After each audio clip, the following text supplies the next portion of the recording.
Bonjour à toutes et à tous, bienvenue dans cette vidéo du 20 janvier 2024, j'espère que vous allez bien. Je m'excuse à l'avance parce que je sors cette vidéo tard, d'habitude je le sors le matin, mais malheureusement ce matin il y avait du monde chez moi, et malheureusement je n'ai pas d'endroit isolé, donc je ne suis pas maître tous les jours de à quelle heure je peux sortir mes quotidiennes.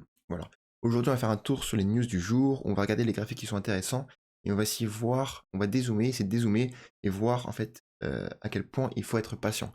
On est à l'aube d'un énorme bull run. On aura une année 2024-2025 où on va potentiellement gagner pas mal d'argent. En tout cas, je nous le souhaite. C'est pas le moment de paniquer pour un moins 15, moins 20%, même si le Bitcoin fait moins 50%. C'est clairement pas le moment de paniquer. Il faut peaufiner son plan, oui. Il faut faire son plan pour ceux qui n'en ont pas, oui. Voilà, changer de bague, rotate ses bagues, ok. Mais c'est clairement pas le moment de vendre ou d'essayer de jouer au trader. En tout cas, c'est ce que je pense et je vais vous montrer pourquoi je pense tout ça. On commence directement avec la map des cryptos. On est plutôt mitigé. Quelques cryptos sont dans le vert, quelques cryptos sont dans le rouge. Les cryptos intéressantes, ce sont par exemple Chiliz. Pour ceux qui étaient là au dernier bull run, je pense que vous la connaissez. Ça a été une crypto qui a extrêmement bien performé, hein, qui a offert des multiples, il me semble, dans les ordres de 500, x 400, x 500. Et c'est ce genre, pour ceux qui n'ont jamais vécu de bull run, bon, évidemment, ça c'est la pépite des pépites, mais il y en avait quelques-unes quand même. Et c'est cet ordre de grandeur qui est possible d'aller chercher en crypto, en fait, qui n'existe nulle part ailleurs. Quand on parle de x50, x100, évidemment, toutes les cryptos ne vont pas faire ça, mais c'est possible. Sur un bac de faire ça, et c'est clairement qu'en crypto qu'on peut faire ça. Donc, sortir du marché maintenant, ou se désintéresser du marché maintenant, parce que le marché est un peu dans le rouge, je pense que c'est une erreur. Niveau des volumes, on est plutôt faible, comme toute la semaine, étonnamment. Et là, en plus, on arrive pendant le week-end, donc généralement, le week-end, le marché est plutôt calme. Donc, les volumes devraient rester plutôt faibles. Directement, on passe à Twitter, on voit un utilisateur qui nous a fait un comparatif entre actuellement et le bull run, ou le pré-bull run, on va dire, de 2017. On voit ici qu'on a connu des énormes corrections, c'est gros comme correction. On est en weekly, donc une bougie est égale une semaine. Donc chaque flèche rouge, c'est ce qui arrive en une semaine. Et moins 30, moins 37% en une semaine, c'est assez violent, hein. Ça équivaudrait à ce que nous, on aille moins 4. On est à 40 actuellement. Ça fait beaucoup, hein, ça fait 26. Imaginez si on retourne aux 26 000 dollars, entre 26 et 30 000 dollars en une semaine, ça fait pas mal de rouge. Donc voilà, tout ça pour dire, à mettre en relief, parce que là, le moins 15% qu'on est en train de se manger aujourd'hui, j'ai vraiment l'impression que ça fait mal à beaucoup de personnes. En réalité, faut pas avoir mal pour ça, quoi. Si vous avez mal pour un moins 15%, entraînez votre mindset, préparez-vous, parce qu'il y aura bien pire qui va arriver, c'est clair. On va faire un x2, x3, x mais pendant ce chemin, cette tendance haussière, on va connaître des corrections à moins 20, moins 25, moins 30%. Donc il faut se préparer, c'est clair. Ça va être violent et ça va être très émotionnel. Clairement, ça c'est aussi une précision importante, mais le plus prenant, le plus dur à traverser, c'est pas un bear market, c'est un bull run. Enfin, si à traverser, c'est un bear market, mais la chose qui te prend le plus d'énergie, c'est un bull run. Tout simplement parce qu'en bear market, au bout d'un moment, tu te prends à Émile Rouge et tu te fais qu'acheter, parce que tu sais qu'à un moment, ça va remonter. En tout cas, tu le penses fortement. Donc c'est simple d'acheter quand c'est moins cher.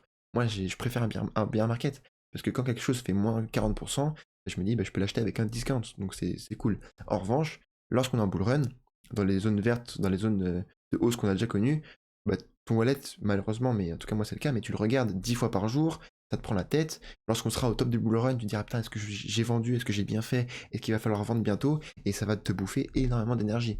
Donc soyons prêts, ça va être très volatile, et là ce qu'on connaît actuellement, il faut vraiment qu'on s'entraîne pour pas que ça nous bouffe beaucoup d'énergie, parce que si déjà là on est épuisé, et bah, en tout cas moi c'est ce que je pense, mais fin 2024 ou début 2025, on va être mort.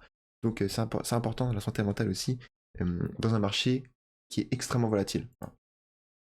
Maintenant, on passe directement. Là, je voulais passer ou pas? Ah oui. C'est tout simplement sur Twitter. Faites attention si vous êtes nouveau.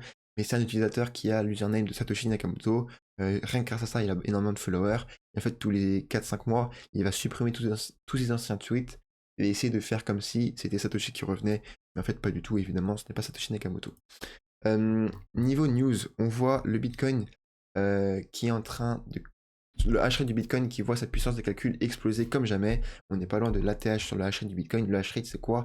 C'est la puissance, c'est la mesure de la puissance par seconde du réseau de Bitcoin. Et plus le hash rate monte, plus il y a de mineurs qui sont connectés sur le réseau Bitcoin et qui valident le réseau Bitcoin, plus c'est dur de faire un bloc, et donc plus la blockchain est safe en fait. Et généralement, en termes d'investissement, un hash rate qui monte est bon signe, parce que c'est le signe d'une bonne santé pour une blockchain qui est en proof of work. proof of work. La hash rate, on va dire, c'est le work qu'il faut prouver pour faire tourner la blockchain. Donc forcément sur Bitcoin, c'est le hash rate le plus élevé au monde.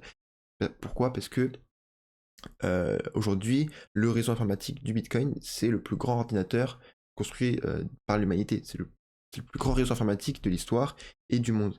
Et je pense que c'était intéressant. Je vais vous passer quelques quotes, mais moi, je fais face, on va dire une fois tous les mois, à des gens qui me disent le Bitcoin c'est bien, c'est mignon, etc. Mais c'est pas concret, c'est pas physique, je n'aime pas. En fait, c'est complètement faux. Et je pense que vous, si vous partagez à votre entourage que vous investissez dans le Bitcoin ou dans les cryptos, vous allez faire face à ce genre d'interrogation.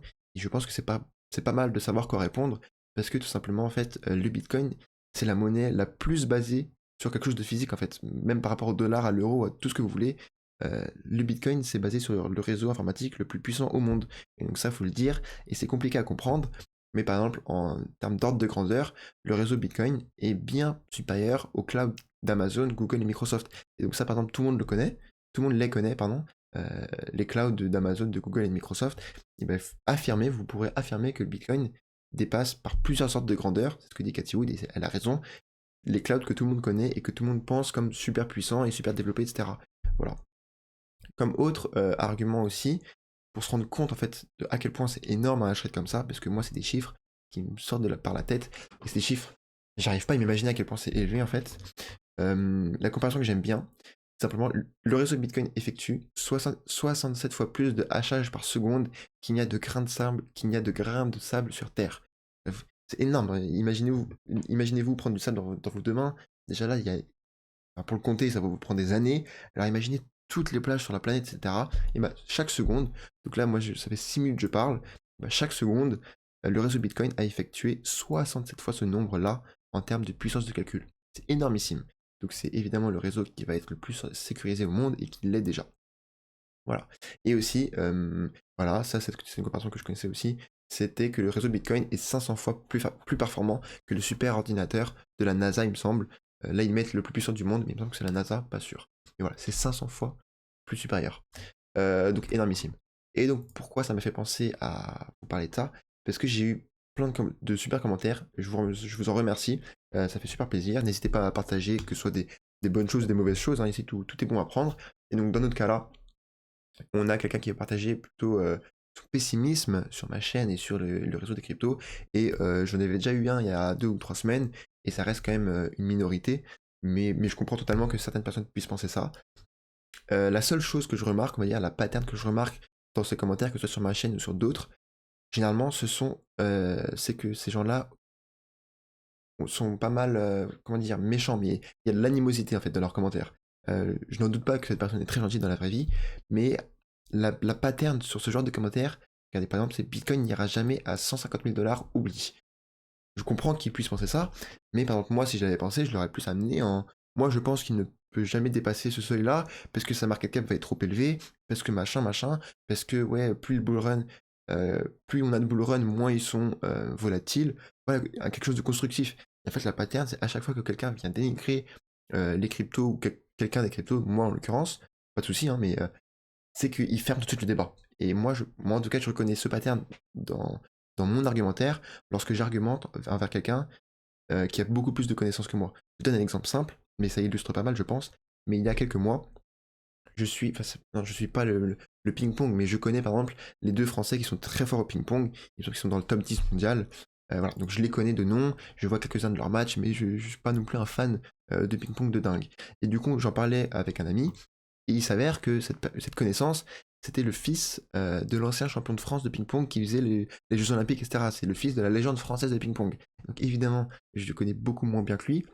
Et le temps que je comprenne et que je réalise que j'ai moins de connaissances, et ben je me suis fermé au débat et j'ai dit ouais, moi je pense que le petit frère il est plus fort que le grand frère, un exemple, et stop. Mais tout simplement pour me sortir de ce débat parce que j'ai vite compris que j'avais pas le niveau pour tenir un débat avec lui et c'est normal. Et j'ai l'impression que les gens qui mettent des mauvais commentaires, je l'ai perdu à là. Mais c'est tout le temps la même pattern. Et je pense que si euh, il devait avoir un réel débat sur Bitcoin, on verrait bien assez vite. Ils ne sont malheureusement pas assez informés, tout simplement. Et donc, pour vous, c'est assez long, mais quand même, Lorsque quelqu'un viendra vous dire ça ne repose sur rien, le Bitcoin ça ne sert à rien, c'est du vent, vous pourrez leur dire quelques-uns de ces argumentaires-là, et c'est tout simplement indéniable, c'est irréfutable. Voilà. Je vais accélérer un peu. On a les ETF Ether qui, selon une analyse de JP Morgan, il me semble, ont moins de 50% de chances d'être approuvés d'ici mai. Je suis d'accord dans l'idée avec lui, mais si moi je suis moins pessimiste quand même, je pense évidemment qu'ils ont moins de chances d'être acceptés que l'ETF Bitcoin. Pourquoi? Parce que Ether a été considéré comme une securities, parce que c'est du proof of stake, en fait. Simplement. Alors que du proof of work, c'est considéré comme une commodities. Donc les commodities, c'est l'or, l'argent, le pétrole, le Bitcoin, du coup, parce que c'est du proof of work. Et moi, ça me confirme. En fait, c'est clairement ce que je pense depuis pas mal de temps maintenant. Et en fait, le proof of work est à des années-lumière du proof of stake. Les vrais cryptos, la vraie révolution, les vrais projets, c'est du proof of work. Le proof of stake, ok, c'est différent, c'est pas mal, mais c'est vraiment en dessous pour moi. Je ne dirais jamais, je pense, qu'une crypto proof of stake puisse être une crypto parfaite, en fait, je pense. La vraie révolution, c'est le proof of work, tout simplement. Et moi, je pense quand même qu'il y a plus d'une chance sur deux que le TF Ether soit accepté, même si, évidemment, il y a moins de chances qu'avec les probabilités de l'ETF Bitcoin. Maintenant, un petit tour sur les graphiques rapides. On va faire le point. Toujours pareil, hein, sur Bitcoin, on va pas changer d'argumentaire. On est toujours sur notre support.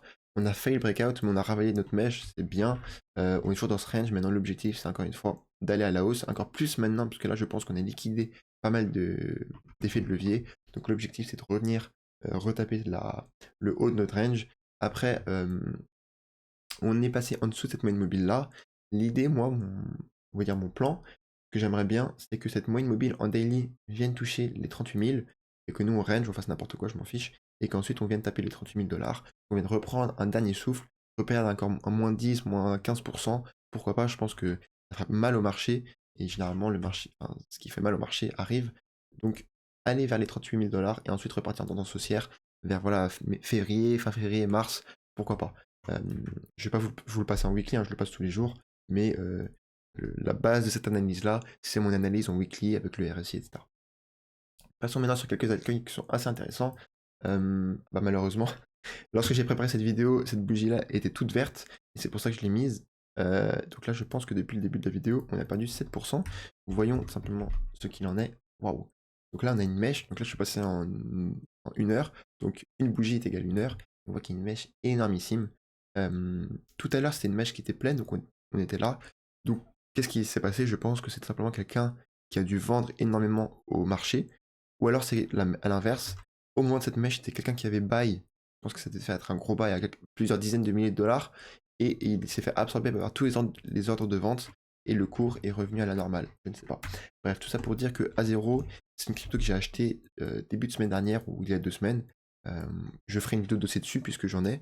Donc très intéressant comme crypto, je pense. Et voilà, simplement pour vous dire que je l'ai en portefeuille. Niveau crypto qu'on suit pardon, tous les jours, on a Alephium.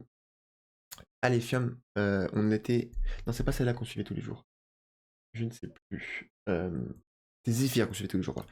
Zephyr qu'on suivait tous les jours. Je vous disais que moi j'avais acheté ici, machin, machin. Malheureusement, on est en train de clôturer en dessous de ce support. Ça, c'est très mauvais signe, hein, clairement. Ça s'est pas passé comme on pensait que ça allait se passer. Moi, je pense quand même que si le marché va retourner à la hausse, clairement, vu que cette crypto est très volatile, on peut réintégrer cette résistance et on peut la reconfirmer en tant que support. Mais malheureusement, donc moi j'ai acheté ici, je suis en perte de moins 10-15%. L'inconvénient en fait d'une crypto qui a pump comme ça, c'est que lorsque ça se retourne, on n'a aucune zone de support. Et moi j'ai acheté parce que le graphique était intéressant et on était déjà à moins 70%. C'est énorme, hein, mais par rapport à novembre, on était déjà à moins 70%. Donc moi ma zone d'entrée elle était pas mal, mais là on est en train de casser à la baisse et notre prochaine zone de support, graphiquement, elle est ici. Pourquoi c'est en vert, c'est moche. Mais elle est ici et ça nous ferait encore un moins 60%. Donc clairement, ça peut vraiment être à bain de sang. Et si on calcule depuis l'ATH, ça nous fait un moins 90%. Donc, c'est des variations de bear market. Je ne pense pas qu'on aille aussi bas quand même, parce que je pense c'est une crypto qui a été mise en valeur depuis sa hausse et qu'il y a pas mal d'acheteurs qui se positionnent dessus. Mais graphiquement, c'est là où on se dirige. Et clairement, ça me ferait mal. Mais bon, c'est comme ça. Niveau haute crypto, hier, je suis passé en achat sur Alephium.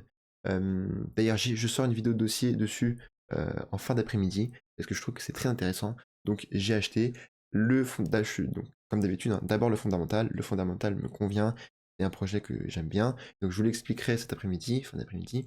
Et de deux, graphiquement pareil, on a retracé dans cette zone d'or entre les 0,5 et les 0,618 de Fibonacci, on est venu mécher.